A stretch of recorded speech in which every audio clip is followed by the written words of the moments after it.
سورۃ التحریم، بسم اللہ الرحمن الرحیم۔ یا ایہا النبی لم تحرم ما احل اللہ لک تبتغی مرضات ازواجک واللہ غفور الرحیم۔ اے نبی صلی اللہ علیہ وسلم، آپ اس چیز کو کیوں حرام قرار دیتے ہیں جو اللہ نے آپ کے لیے حلال کی ہے؟ کیا اس لیے کہ آپ اپنی بیویوں کی خوشی چاہتے ہیں؟ اللہ معاف کرنے والا اور رحم فرمانے والا ہے۔ کہا جاتا ہے کہ حضور صلی اللہ علیہ وسلم نے ایک مرتبہ کسی وجہ سے شہد کو اپنے اوپر حرام کر لیا تھا، تو اس پر اللہ سبحانہ وتعالیٰ نے فرمایا کہ آپ ایسا نہیں کر سکتے، کیونکہ اگر آپ ایسا کرتے تو آپ کی امت بھی اس چیز کو اپنے لیے حرام کر لیتی اور اس طرح ایک بہت بڑی نعمت سے محروم ہو جاتی۔ قد فرض اللہ لکم، اللہ نے تم لوگوں کے لیے اپنی قسموں کی پابندی سے نکلنے کا طریقہ مقرر کر دیا ہے، یعنی کفارہ دے کر انسان قسم توڑ سکتا ہے۔ واللہ مولاکم، اللہ تمہارا مولا ہے، وہو العلیم الحکیم، اور وہی علم والا حکمت والا ہے۔ وَإِذْ أَسَرَّ النَّبِيُّ إِلَىٰ بَعْضِ أَزْوَاجِهِ حَدِيثًا، اور یہ معاملہ بھی قابل توجہ ہے کہ نبی صلی اللہ علیہ وسلم نے ایک بات اپنی ایک بیوی سے راز میں کہی تھی، پھر جب اس بیوی نے وہ کسی اور پر راز ظاہر کر دیا اور اللہ نے نبی صلی اللہ علیہ وسلم کو اس کی اطلاع کر دی، تو نبی صلی اللہ علیہ وسلم نے اس پر کسی حد تک بیوی کو خبردار کیا اور کسی حد تک درگزر کیا، یعنی اشارہ کر دیا لیکن پوری بات نہیں بتائی۔ پھر جب نبی صلی اللہ علیہ وسلم نے اسے یہ بات بتائی تو اس نے پوچھا آپ کو کس نے خبر دی؟ آپ نے کہا مجھے اس نے خبر دی جو سب کچھ جانتا ہے اور خوب باخبر ہے۔ اس سے آپ کے اور آپ کے ازواج کے درمیان کے ریلیشن شپ بھی نظر آتے ہیں کہ کس قسم کے تھے، اور وہ بھی کس طرح یعنی کہ انسانی رویے ہر گھر میں یعنی نظر آتے ہیں، حتیٰ کہ نبی صلی اللہ علیہ وسلم کے گھر میں بھی آپ کی ازواج کے جو معاملات تھے آپ کے ساتھ۔ فرمایا اگر تم دونوں اللہ سے توبہ کرتی ہو تو تمہارے لیے یہ بہتر ہے، کیونکہ تمہارے دل سیدھی راہ سے ہٹ گئے ہیں۔ اگر نبی کے مقابلے میں تم نے باہم جتھا بندی کی تو جان رکھو کہ اللہ اس کا مولا ہے، اور اس کے بعد جبریل اور تمام صالح اہل ایمان اور سب ملائکہ اس کے ساتھی ہیں اور مددگار۔ بعید نہیں کہ اگر نبی تم سب بیویوں کو طلاق دے دے تو اللہ اسے ایسی بیویاں تمہارے بدلے میں عطا فرما دے جو تم سے بہتر ہوں۔ یعنی یہاں ایک طرح سے اللہ سبحانہ وتعالی نبی صلی اللہ علیہ وسلم کی حمایت بھی فرما رہے ہیں اور ازواج مطہرات کو سمجھا بھی رہے ہیں۔ کیسی ہوں وہ بیویاں؟ سچی مسلمان، با ایمان، اطاعت گزار، توبہ گزار، عبادت گزار، روزہ دار، خواہ شوہر دیدہ ہو یا باکرہ۔ ایک مسلمان بیوی کی یہی خوبیاں ہوتی ہیں کہ وہ اپنے اوقات میں اللہ سبحانہ وتعالیٰ کی عبادت کی طرف توجہ دینے والی ہوتی ہے۔ یا ایہا الذین آمنوا قوا انفسکم واہلیکم نارا، اے لوگو جو ایمان لائے ہو، بچاؤ اپنے آپ کو اور اپنے اہل و عیال کو اس آگ سے جس کا ایندھن انسان اور پتھر ہیں۔ اس آگ سے بچاؤ۔ کس کو کہا جا رہا ہے؟ ایمان والوں کو۔ ایمان لانے کے بعد بھی خطرہ ہے؟ جی ہاں، اگر اعمال ایمان کے مطابق نہ ہوئے۔ رسول اللہ صلی اللہ علیہ وسلم نے فرمایا یہ دین غالب ہو جائے گا یہاں تک کہ سمندروں کے پار پھیل جائے گا، یہاں تک کہ گھوڑوں کو اللہ کی راہ میں مصروف کر دیا جائے گا۔ پھر کچھ ایسے لوگ آئیں گے جو قرآن پڑھیں گے، جب وہ پڑھ لیں گے تو کہیں گے ہم نے قرآن پڑھ لیا۔ کون ہے جو ہم سے زیادہ پڑھنے والا ہو؟ کون ہے جو ہم سے زیادہ علم والا ہو؟ پھر نبی صلی اللہ علیہ وسلم اپنے صحابہ کی طرف توجہ کر کے فرماتے ہیں وہ تم میں سے ہوں گے، وہ اس امت میں سے ہوں گے، وہ آگ کا ایندھن ہوں گے،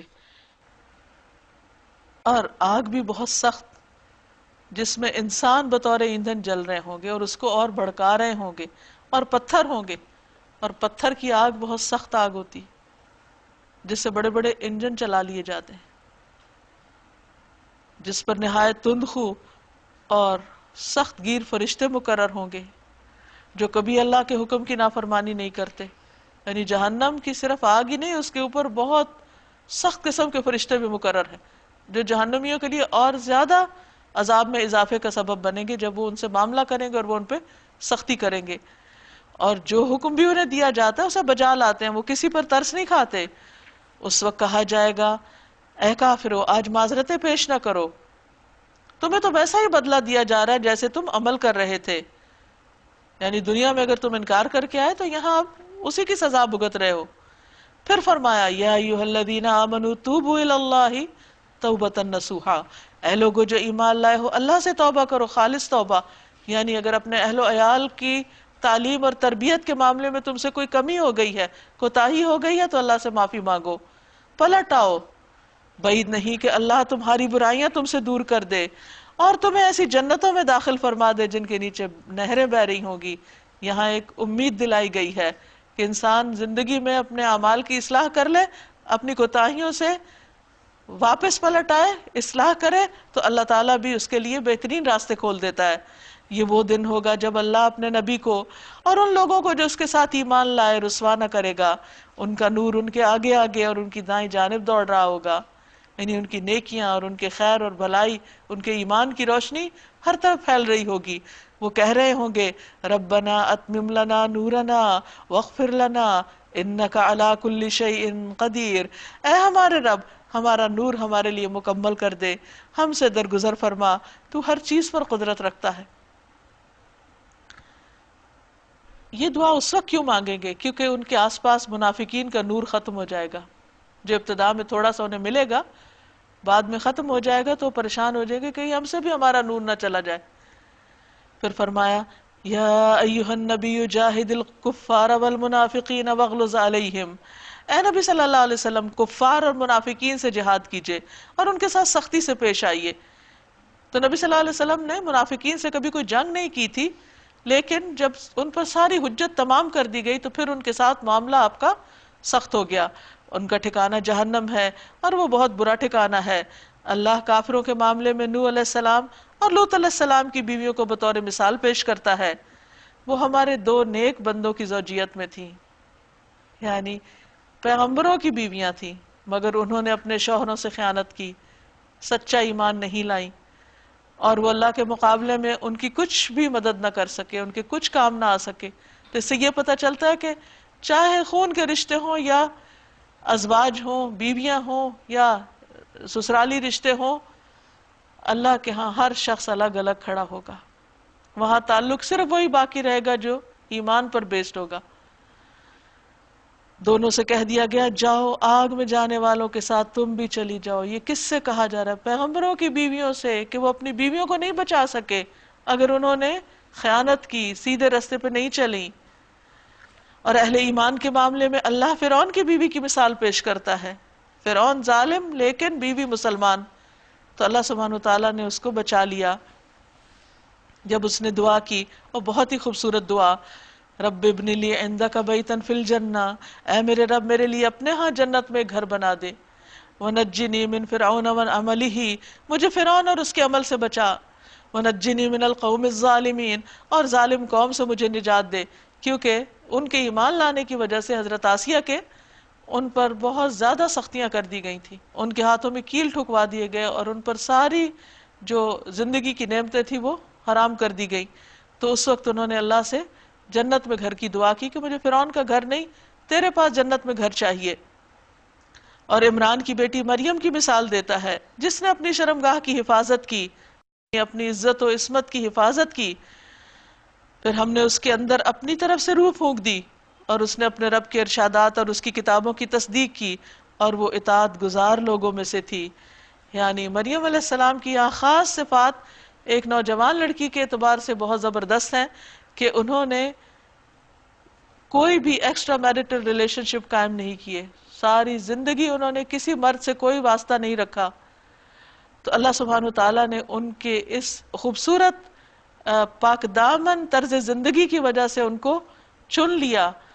اور دوسری خوبی کیا تھی کہ انہوں نے اپنے رب کے کلمات، اپنے رب کے احکامات کی تصدیق کی، یعنی جیسے حکم آیا ویسے عمل کر لیا اور اس کی ساری کتابوں کو مانا، اور وہ بہت فرما بردار لوگوں میں سے تھی۔ تو ایک مسلمان بیوی اور ایک مسلمان لڑکی کو کیسا ہونا چاہیے، وہ حضرت آسیہ اور حضرت مریم کے کردار میں ہمیں نظر آتا ہے۔ اللہ تعالی ہم سب کو عمل کی توفیق عطا فرمائے۔ وآخر دعوانا ان الحمدللہ رب العالمین۔ یہاں پر ہمارا پارہ الحمدللہ مکمل ہو گیا۔ اب میں آپ سے چاہوں گی کہ آپ نے جو اس پارے میں محسوس کیا، کچھ سیکھا، کوئی نئی بات آپ کو پتہ چلی، تو آپ اپنے خیالات کا اظہار کیجئے۔ انشاءاللہ ہم یہاں سے شروع کرتے ہیں۔ منافقت والی بات بہت زیادہ کلک کی کہ ہم لوگ بھی بولتے ہیں کہ ہم ایمان لائے ہیں لیکن بہت زیادہ منافقت اور کافی ساری نشانیاں نیو پتہ چلی اس میں، تو ان شاء اللہ تعالیٰ منافقت کو اپنے اندر سے ختم کرنا ہے۔ السلام علیکم۔ سورہ تحریم کی آیت 7 میں ہے جو یا ایھا الذین آمنوا قوا انفسکم واہلیکم نارا، کہ ہمیں صرف اپنے آپ کو نہیں بچانا ہے بلکہ اپنے گھر والوں کو بھی ساتھ لے کے چلنا ہے۔ مجھے آج جو نئی بات پتہ چلی وہ یہ کہ میں اگر لوگوں کے لیے آسانیاں پیدا کروں گی تو اللہ تعالیٰ خود بخود میرے ہر کام میں آسانیاں پیدا کرتا چلا جائے گا، اور بہت آسان طریقے اپنے لیے آسانیاں پیدا کرنے کے۔ آج کے پارے میں سورہ طلاق میں جو بات آئی ہے طلاق کی، تو میں یہ سمجھتی ہوں کہ ماؤں کو بھی اپنے بیٹوں کو بتانا چاہیے اور مردوں کو یہ خاص طور پہ پڑھنا چاہیے، کیونکہ ان لوگوں نے تو اس بات کو مذاق بنا لیا طلاق کے لفظ کو، کہ کس قدر مشکل بات ہے یہ کہ نسلیں تباہ ہو جاتی ہیں، اور طلاق آج کے دور میں بہت مذاق بن کے کھیل بن کے رہ گئی ہے۔ تو اس بات کو ذرا پڑھیں قرآن کو تو پھر ان کو سمجھ آئے۔ آج کے پارے میں جو ہم دیکھ رہے ہیں تو اس میں زیادہ تر آیات جو ہیں اس میں یہ تھا کہ اللہ کی تسبیح بیان کر رہی ہے ساری کائنات، تو یوں لگتا ہے کہ جیسے ساری کائنات جو ہے وہ انسان کے فائدے کے لیے کام کر رہی ہے اور فائدے مند ہے، لیکن انسان جو ہے وہ ایٹ ٹائمز اس کی نظر زیادہ تر لینے پر ہوتی ہے اور وہ سیلفش ہو جاتا ہے۔ لیکن ہم سب کو یہ سوچنا ہے کہ اگر ہم دوسروں کے فائدے کے بنیں گے، دوسروں کی مدد کریں گے، دوسروں کو دیں گے، تو اللہ تعالیٰ ہماری ضروریات خود بخود پوری کر دے گا۔ تو یہ کنوکشن جب انسان کے اندر آتی ہے تو انسان کے لیے دینا اور فائدے مند بننا آسان ہو جاتا ہے۔ سورہ حشر کی آخری آیت میں اللہ تعالیٰ کا تعارف تھا، اور اس کے فوراً بعد تقویٰ سے متعلق بات آتی رہی، تو جب اللہ کی پہچان ہوگی تو پھر تقویٰ آئے گا۔ اس کے لیے ان ناموں پہ بہت زیادہ غور و خوض کرنا چاہیے، اور یہ رب کی پہچان کا بہت بڑا ذریعہ بنتا ہے۔ ناظرین، اس کے ساتھ ہی ہمارے آج کے پروگرام کا وقت ختم ہوتا ہے، آپ سے اجازت چاہتے ہیں۔ اللہ تعالیٰ سے دعا ہے کہ ہم نے جو کچھ پڑھا ہے ہمیں اس پر عمل کی توفیق عطا فرمائے۔ آپ سب کے لیے دعائیں، نیک تمنائیں۔ السلام علیکم ورحمۃ اللہ وبرکاتہ۔ وعلیکم السلام ورحمۃ اللہ وبرکاتہ۔ الله تعالى أنزله ورسول الله معلمنا، رسول الله